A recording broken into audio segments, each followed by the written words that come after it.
Today we are going to talk on a very important topic of transformation of iron ore pellet to DRI. Especially in this topic, we are going to look into the mechanism, properties and metallization insights. This is our slide which focus extremely on metallization improvements, and as we have taken a two cases where we have got a low metallization and we have got a high metallization.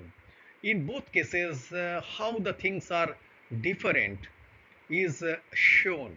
And as we know, if our metallization increases our presence of these performances of DRI in further steel making improves.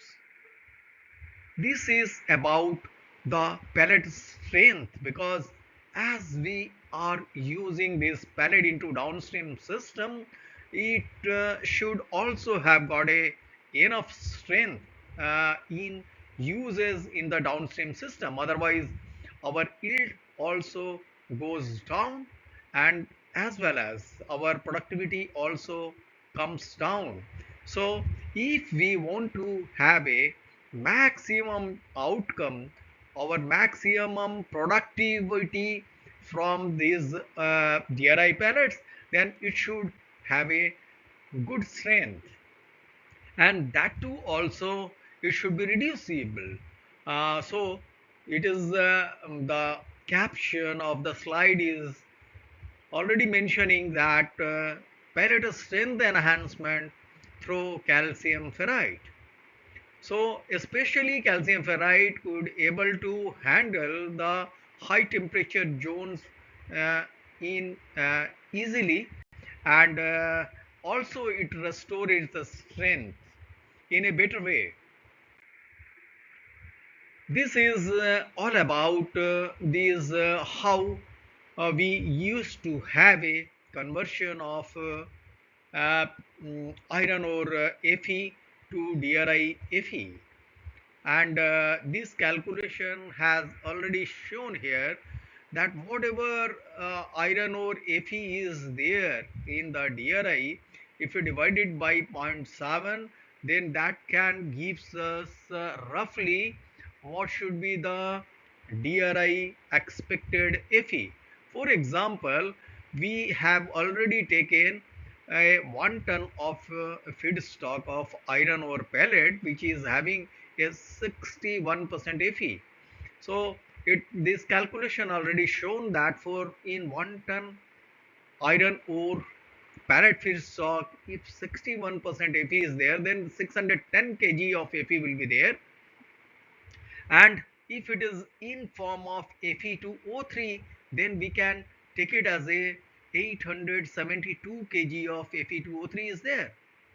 And now if we see the combined oxygen, then it is almost coming to 262, and finally if you take out all this oxygen, then finally DRI if you will see, then it's coming something like 737 Fe, and which is coming around 82%. And if we see the total journey from 61 to 82, then we can see that whatever iron ore feedstock Fe is there, you divide it by zero point 0.7, you will get around 82. So this is a good thumb rule that if somebody proposes you that this is iron ore feedstock Fe, then what will be the expected DRI Fe?